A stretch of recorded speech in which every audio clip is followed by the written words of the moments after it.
I'm doing story time / losing my first child and how I coped and stuff like that. So, and I'm doing this because tomorrow's his birthday and I'm away in Atlanta, and I've been kind of feeling bad about that for like this the second year that I haven't been in St. Louis on his birthday. But I know if everybody says to be absent in the body is to be present with the Lord. So to be honest, that makes me feel a little better, but I still be like, I don't know how to explain. I still be like sad or whatever. But so he would be 4 years old tomorrow. I had him 4 years ago, C-section. He was 1 pound and 1 ounces. And when I had him, to be honest, like, I honestly had hope and faith. But as you all know, like, everything a business, and like the doctors, they didn't try hard enough because my Medicaid was like messed up at the time.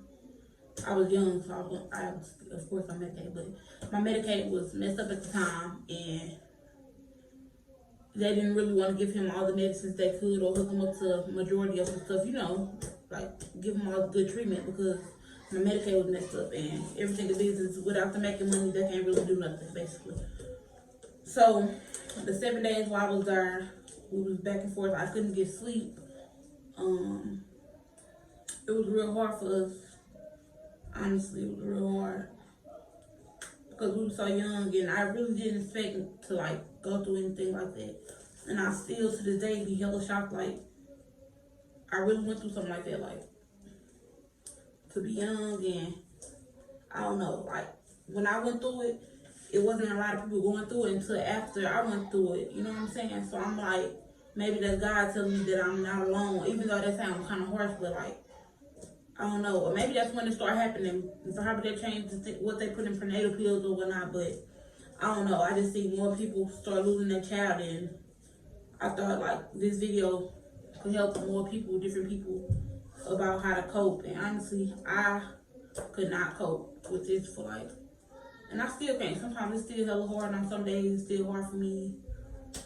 Like, even doing this video was real hard. Like, was about to start this video all day, and I just couldn't because, I don't know, that's really happened to me, and I'm really sitting here doing this, but I know that I can make an impact on somebody else and hopefully help them come through their story and shit. But with that being said, so let me go back. While we was in the hospital and stuff, we was a lot of back and forth. I was hearing good news, of course, like always, bad news and good news again.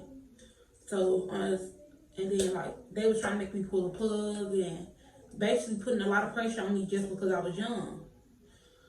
But I knew at the same time I was young and smart. I wasn't young and dumb. So I'm like, no, I don't want to. You know what I'm saying? God has the last say so or whatnot. But of course you have what the devil swarms in, or whatnot. But at the end of the day, I knew when it was enough for my son when he was ready to go. So I wasn't going to take it upon myself. I was going to let, you know what I'm saying? That would have been more harder for me for real. And so the 7 days we was there, it was good and bad. We was up all night. I went in because the reason I went to the hospital was because they were saying I didn't have enough blood flow to my placenta, which I was fine. I felt him kicking and everything. So when I went in, we sat there for about 7 hours or maybe 8 hours, making sure he was cool, making sure, you know what I'm saying, that his heart rate wasn't decreasing. So when I was in the bed, hospital bed, they have the little thing around your stomach for contractions or to monitor his heartbeat. I had moved to the side, and it's like he jumped off the screen. When I did that, and he jumped off the screen, they took it as his heartbeat was slowing down, but it was just me moving, and the monitor jumped off me, and they automatically came in there and said, well, he might have a chance of living inside you or living inside the world. Both was a 50-50 chance.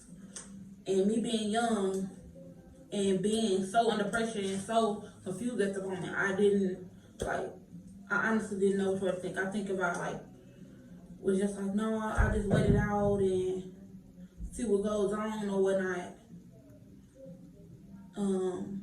I will wait on the C-section or wait to have him or whatever the case. But I was young and I really didn't know. So I felt like it was a lot on me, and I was hella young, like. But so as days went on, we was getting progression. You know, they was checking his head for head bleeding and stuff like that.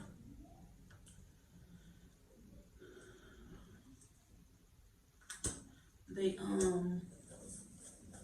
running tests and was running in out the room. They would leave him and I put him under the little blue light because he was, of course, premature. When one pound and 1 ounce, he was due for jaundice, so they wanted to make sure he didn't have jaundice. But by being under that light for so long, you know, not moving, getting accurate blood flow or whatnot, it wasn't really helping him to my knowledge. But anyway, that goes to say that like losing your first child is so hard. It really is, especially when there's like nothing you can do. I didn't expect that at all. And I mean, everybody can kind of, you know what I'm saying? It's not nothing like losing your child.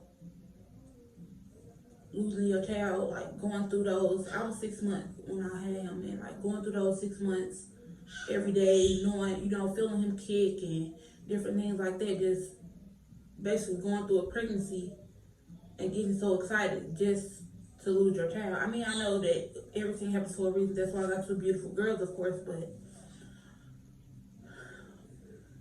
I honestly could not cope with that, and I still can't, because it's my days where I'm sad and I don't want to talk or anything, because going through the whole situation, I felt like nobody understood but me, because nobody in my family lost like a baby or anything like that I know. My immediate family, they never lost a baby, or they never even had it happen, of course, because it wasn't common at the time.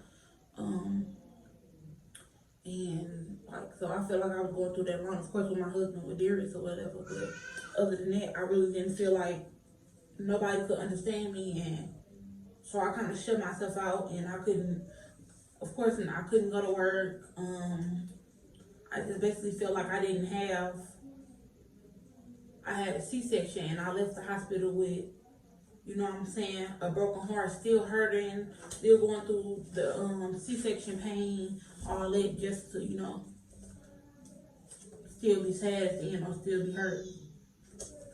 So this is a book that I wrote, and it says all about Darius Jr. I wrote, you know, I put ultrasounds in her, it's like different things of the pregnancy that I kept, and because I was so depressed, and the only thing that would help me was actually looking back at the, you know what I'm saying, memories we did have, or, you know, being able to see the good side about it, because it was definitely not easy, and like, I wouldn't wish that on nobody. But yeah, he was so small. Like, this was my first ultrasound that I had. Let me see. This was my first ultrasound that I had with him. And yeah, so, and then like while we was in the hospital, we prayed. But it's like nothing you can do to stop what God has in store for you. Nothing at all. Like, you can't keep when it's your time. You can't help when it's somebody else's time. So honestly, during the whole thing, I felt like helpless. Like, I just keep saying nobody understood me, because nobody still understands me. Like, they don't understand how I feel. I mean, people who went through it, yeah, they can understand how I feel. But other than that, like, it's like unexplainable for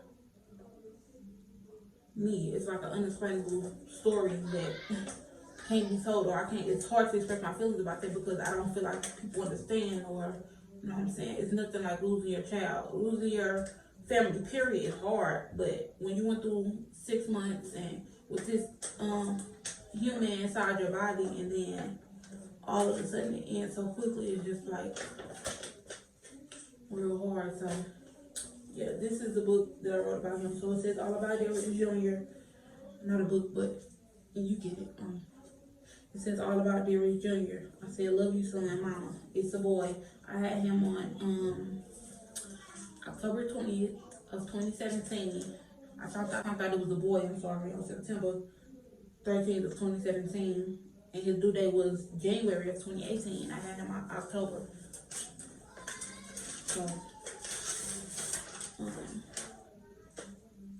this is what I wrote for him on September 13th when I found out he was a boy. Because I didn't expect anything. I didn't expect, this was when I was still pregnant and everything.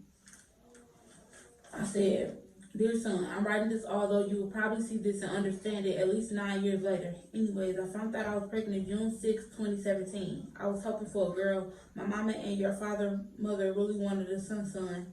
LOL. When I found out I was already 6 weeks, you were also playing. Just didn't know when you were coming. Everybody was so shocked at first, then became super excited.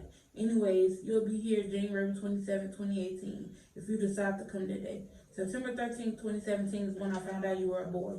I was so shocked because I just knew I was having a girl, but nope, I got my little junior.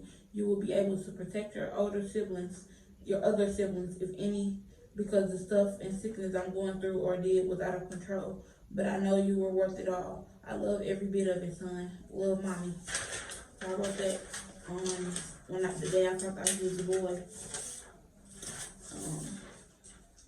And my stuff and sickness, I was, I don't even remember what I was sick or not, but I think I had high blood pressure maybe.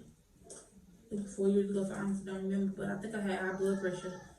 And then I was at this time, I was young and I had moved out, so I wasn't really dealing with my family. So I didn't really have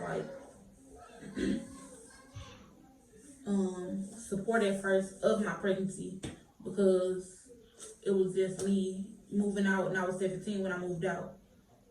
And I was 17 when I got pregnant, but I had him at 18. So I was still young, and everybody was shocked at the fact that I actually had got pregnant or whatever. But yeah, so he was 1 pound and 7 ounces. This is his little pamper.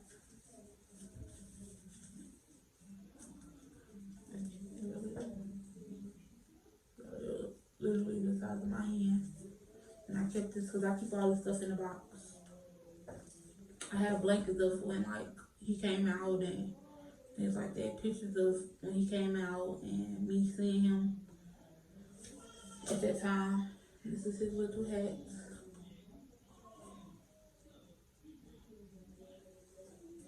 And then these were the tags that I was putting on the little breastfeeding things.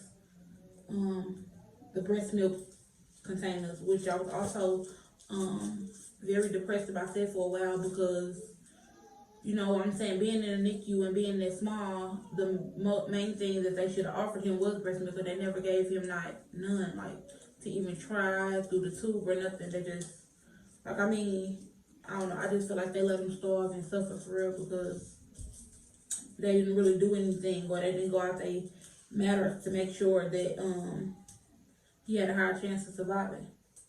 So when it came to the 6th day, back to the story, when it came to the 6th day, I had went home because they said he was doing good. And they was well, if his oxygen starts to drop, would you like us to take the oxygen tube out, and hand express, or basically do hand CPR on him to, get him back breathing or whatnot? And I'm like, no, because by him being too little, he was at risk for his rib cage breaking. And when I was gone and they told me to hurry up and rush back up there, I hurried up and rushed. I had just left. I was leaving. I literally had just left. It wasn't 30 minutes. I rushed back. I was walking in the door of my granny house, and I walked back into the bedroom because we had went over there for a while because I couldn't be at home by myself. Well, we couldn't be at home by ourselves because it was just a light and we needed support. So I had went to my grandma's house, and when I walked in the door, heading to the bedroom, they called, hey, Samia, we need you to come back up here. Because he's not doing so well. Mind you, I had just left, so what happened in that time frame? But anyways, by me being all over the place, I rushed up there. I couldn't help but, you know what I'm saying, stress. And I don't know, when you in that situation at the moment, it's hard to think like positive. It's hard to think good. So when I got up there, they was pumping him with the oxygen. Anyways, when I told them not to take the tube out, so they right there let me know that they weren't listening to my demands. So they made me depressed too, because like I feel like y'all didn't listen. Y'all didn't listen to me, and I'm his mother, so I'm at the best interest, and I know what's best for my son or how I feel. But they didn't curse, so they did it anyway. By that time when that happened, I had called everybody because they were saying that he had passed away, and this was like I got it tattooed on me. This was at like 1:15 in the morning. They wanted me to go home so that I could rest and things like that. Meanwhile, I was resting, and you know what I'm saying, I wouldn't get accurate rest anyways at home, so I didn't really understand why that mattered. But yeah, so this was 1:15 in the morning. I got it tattooed on me and everything. The time he was born, and the time they pronounced him passed away or whatever, or the time he took his last breath. So yeah, when he did that, we of course, he was sitting out for hours. I was holding him as he was taking his last breath, and I took pictures with him because I feel like that's our last moments. Why not? I mean, it was hard. It would be hard for somebody else to do, yeah, but honestly, me at that time, was so in shock that I didn't want to let him go. So it's like, why not? I have those on the USB, but I wouldn't open them or bring them out unless until I actually get through coping, or, you know what I'm saying, get the courage to, because they are pictures of him deceased, like while I'm holding him or whatever. Yeah, so they asked Darius, and Darius was like, nah, so he didn't do it, because it was hard for him. But yeah, so we had a funeral and everything. We buried him on top of my grandma, my great grandma, my granny mama. We buried him on top of her.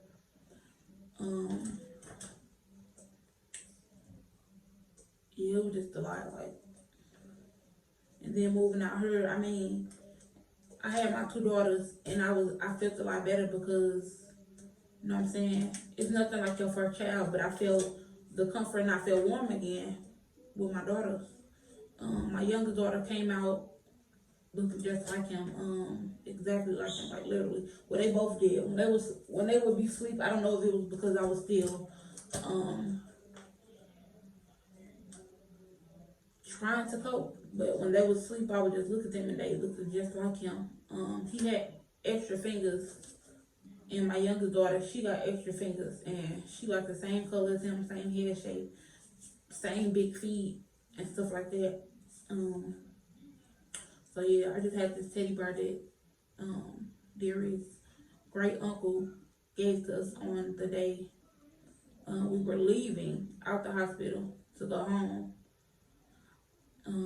Teddy bear, it say 2017 on it, and she was just so crying so much. Like, I think babies can actually sense things. Of course they can, but I'm saying as far as like deaths of an older sibling that they didn't get to meet, or maybe, you know what I'm saying, they see specific things in their dreams, or, you know what I'm saying. So yeah, and then this was his obituary.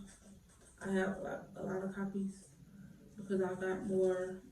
I printed, well, I got a lot of them done, but this was the life reflections. It says, baby Darius Daly Jr. was born Friday, October 20th, 2017 at 10:06 a.m. in St. Louis to Tamia Brandon and Darius Daly.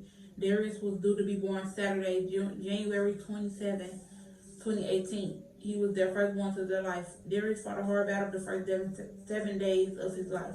He loves to grab and hold the fingers of his mother and father whenever he was held. Darius was called home to be with the Lord on Friday, October 27, 2017 at 1:13 a.m. He preceded his death by one grandfather, Earl Bush, which is Gary's father. He leaves to mourn his passing. His parents, Tamia Brandon and Darius Daly, both of St. Louis, Missouri. Two grandmothers, Nadija Brandon and Beverly Rand of St. Louis, Missouri. One grandfather, Timothy. Two great grandmothers, Margaret and Mary. One great grandfather, Anthony Brandon. 5 aunts and 7 uncles, and a host of great uncles, aunts, and other relatives. And it says, an angel in the book of life wrote down our baby's birth. She whispered as she looked close to the book, too beautiful for the earth. And then this is me and him holding, well, that's how small his hands was. This was me holding his hand. And this poem says, a little angel, today will be wonderful to see you play or smile, but heaven linked you to this world for just a little while. And in that short but precious time, you brought along much love, and all that love is with you now, in heaven up above. Your leaving caused so many tears and such a lot of pain, but God needed one more angel, so he took you back again. I just want to say that losing a child is very, very stressful, and it's like hard. You don't think people understand you, but it's people out there who honestly went through the same things as you and might be taking it harder or might be taking it easier, but it's always like people to talk to. Honestly, the only thing that helped me was my kids, like my daughters. That was the only thing that helped me, because before that I didn't know where I was going to go. I didn't know where I was going to end up, or what was going to happen next, basically. And it helped. Well, it definitely took a toll on my husband, Darius, because his father had already passed away, and it's like losing your father and then while you were young, but losing your son, it's like those are the two closest things to a man, their father and their son. So that was real hard on us, and I really just want to say, like, happy birthday, baby. Happy birthday. You will be 4 tomorrow, and I didn't want to go on this YouTube journey because I don't know if, we might get famous from YouTube. I don't want to go on this YouTube journey without a dedication to you. I didn't want to leave you out. One of the things I felt I had to do, especially with me being in Atlanta, and he's buried in St. Louis, which I know that his spirit is around us because, of course, like, weird stuff be happening, but it don't be weird to me. But yeah, so if it's any other mothers, you know what I'm saying, that's like going through the same thing, or need advice from going through it, you know what I'm saying, or want to talk to somebody and just vent from here and there, because I know sometimes I be needing to vent, because honestly, like, it's been 4 years and I'm still so shocked, and it still hurts me when I think about it. I try not to think about it because I know that he's in a better place. He moved to Atlanta more, wanted to move here more, because it was like I wanted to have a fresh start. And I didn't want to be dwelling, you know what I'm saying? I didn't want to dwell on it, because I knew if he was here, I would still want it better for my son, because of course everybody knows how St. Louis is. I would have still wanted better for my son, so I was going to move regardless, and that just made me push, and I hopped on the highway, and I didn't look back off the sake that I was doing it for him. That consists of my video, and I just want to say once again, happy birthday, Darius Jr. I love you, baby, and you're forever in my heart. Y'all for watching and listening to me vent about how I coped, and you know what I'm saying, just losing my first son, losing my firstborn in general, and how it was so hard for me back in 2017.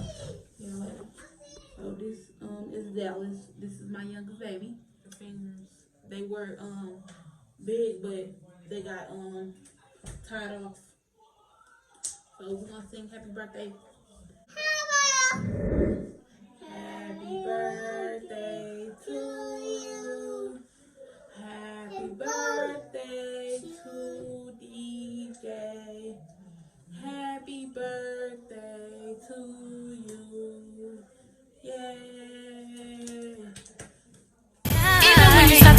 like a fool. You and me will always be tight. Family every single day and night.